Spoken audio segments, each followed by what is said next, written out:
Darren, you've been stabbed. And I was like, the head doorman, he stuck his fingers in my wound and he's like slapping me, you need to stay awake. But every time I felt like I dazed off, I felt like there was that light. Fair play to him, he must have saved my life. You said you moved around as early as 16, 17, you went and lived abroad. I mean, that is a big step to take. Did you have to really convince your parents to do that? How did that come about? Well, as I say, because I was very defiant, I was sort of living from my mother's to my granddad's to my uncles, even at one point in my nan's who lived far away. Because, you know, I was just that kid. It was like, they all thought I was lost, but I knew I wasn't. I was like, right. I know what I want.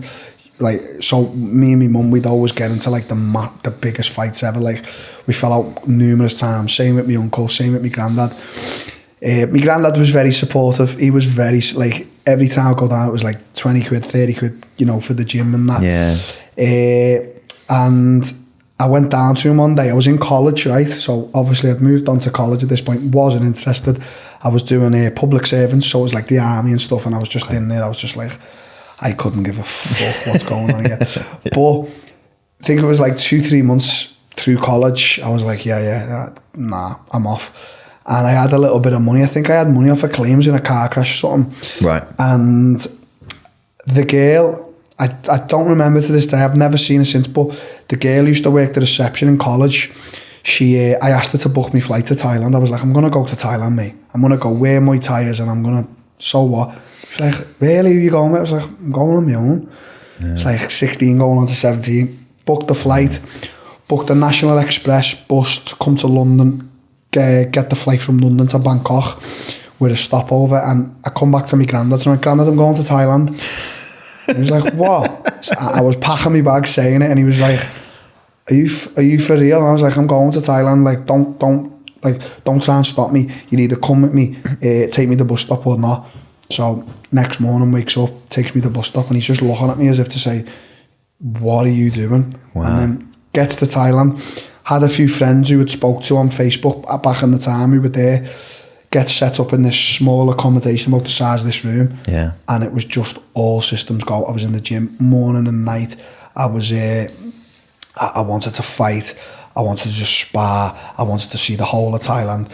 I actually, crazy story, travelled from the gate. They got me a fight in Cambodia, so we took like an 18-hour bus journey at the time through one of the most dangerous roads in the whole of like Southeast Asia. Like the army are always like thinking, and that there was a few times we thought we were gonna die. We get to Cambodia, just a mad turn of events. Like when I went to Thailand, just so much happened. Did you enjoy it? Did you feel homesick? No, I've never felt homesick. No. I felt like, I don't know, I felt like I was just experiencing something that not many people get to experience, and I felt good. Not once did I think, back home, this, that. You know, I was never interested in having girlfriends or anything like that, you know what I mean? It wasn't, my whole focus was just fighting. It was just fighting, and obviously a great place for that, particularly Muay Thai. Yeah. You also moved to Brazil, didn't you? Yeah, again, I didn't get homesick once. No. So. How long were you in Brazil for? So, to the exact day, I was in Brazil 4 exact years. Wow. From the day I left to the day I came back was exactly 4 years to the exact day. And what age was that? What age were you? So I left to go when I was 19, just turning 20, and I came back when I was 24. So, you know, you don't just go, I didn't just go for 6 months. I sort of set a life up out there. Like, as I say, I've still got stuff back there to go to, you know, friends. I've got a daughter. Yeah. So I've got a whole other life in Brazil. Wow. And why did you go? Sorry? Why did you go?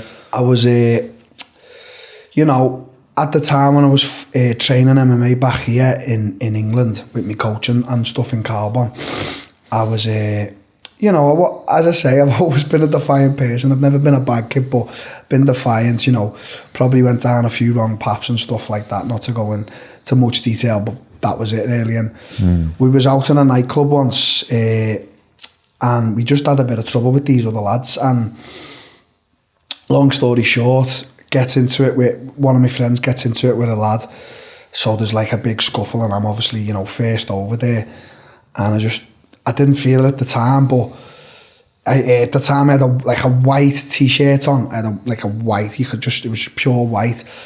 And in the back of the club, it was very dark, so you couldn't see. But then, like, when all the trouble had, like, led out onto, like, the front bit, it was an underground club, people were just looking at me, and my top was just, like, completely soaked in, like, I didn't know, but it was just red. And that's when one of my friends was going, Darren, you've been stabbed. And I was like, no, I haven't. And then, like, it was crazy. This was like 10 minutes after I'd been stabbed. It sort of like kicked in that I'd been stabbed, the shock. And I remember just being on the stairs and just like sort of slumping.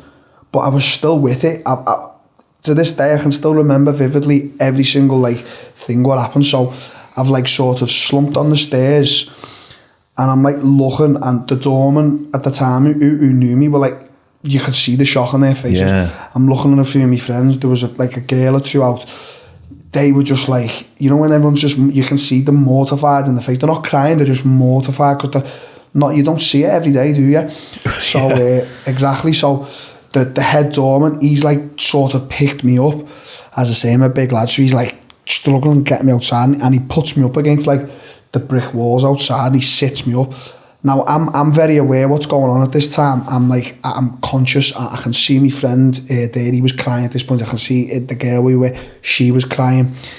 People are crowding, and he's like he's getting his other doorman to surface them off. And next minute, I just never forget. Like, I didn't feel it, but he stuck his fingers in my wound. I've got like 2 wounds. He stuck his fingers in them, and I'm just like sat there and just like dazing off. And he's like slapping me, you need to stay awake. But every time I felt like I dazed off. I know this sounds crazy, like I don't, you know, in this world people believe in God, they don't. I felt like there was that light. Every time I closed my eyes, I can still remember vividly to this day. So like, I'd do that, and I'd like accept that, be like, oh my God, I'm dying here, wow. And he'd slap me, Darren, I can't let you close your eyes. Like, that's what, fair play to him. Like, he must have saved my life, because every time I closed my eyes, I could see something. It wasn't like black, I could see a light, and I was like, wow, this is death, like I'm gonna die here. Ambulance comes, and this is where it gets like a little bit freaky, because I can still remember it. So they put me in the ambulance at this point. I can't remember if it was in there with someone or not. And I'm lying there, and the woman's, you know, they're obviously trying relentlessly to keep me alive at this point. I'm nearly dying. And I keep asking her, like, I'm so conscious as well. It's so crazy at the time. Like, I'm so conscious, and I can still remember now. And I'm saying to her, like, am I going to die? And she wasn't answering me. Right, yeah. So I was like, that's when I started getting shaken. I was like, she's trying to keep me alive here. I get shivers now when I talk about it. And I'm like, am I dying, love? Please, I want to just know if I'm dying. Wouldn't answer me. She must have injected me something, because the next day, or it was like the next 2 days, I woke up. My mother's at the end of the bed, and I'm just like, you know, when you're so zapped, like you can't explain it. You're that zapped, something that horrific and traumatic's happened to you. I was zapped, so I woke up, felt like my eyes, I felt like, I don't know, like it must feel like how crackheads feel if they've had like a thing. So I was like, wow. And I was looking at my mother, and she was like, Darren, like, what the hell? And I was like, so I didn't die, Mum. And she's like, so we're talking, and she's like, Darren, I can't believe it. Then the doctor comes in, who was actually a friend of the gym's, and he's like, you okay, Mr. Till? And that, he used to always call me Mr. Till. And I say, what's happening? He's like, wow. He's like, you are lucky. And I went, why? He went, the place where you got stabbed, where it punctured, it was like that close away from your heart. He was like, if that touched your heart, then you'd have bled out. I was like, he went, I just want to tell you, someone is definitely looking down on you. Wow. Like that. And I just, you know, when you're just so shocked, you're zapped. Obviously, my mother then, she's back and forth from the hospital. I'm just, a lot of time to think. I was like, wow, this is like, this is life. This has got to be life changing now. And that's when obviously it come about. Like, it was like, I think you might need to go to Brazil for a few years, Darren, and sort of even get more focused here. And you know, you want to chase this dream of being a world champion, being a top level fighter. You know, you're not going to do it here while you're getting stabbed. So it was sort of a conversation between me and my coach and a few of the fighters at the gym. That was like, you know, maybe that's the best place for you at the moment. That's an amazing story, and a real near-death experience that 100%. Then led to you changing your life. I I can remember it. Like, it's not like I go, you know, when you can't, like from years ago, I can remember sitting on that wall and closing my eyes and just seeing this big light. And I remember just being like, I'm going to die. Wow, this is crazy. You were that close, and that doorman was the guy. Doorman, whatever. I don't know.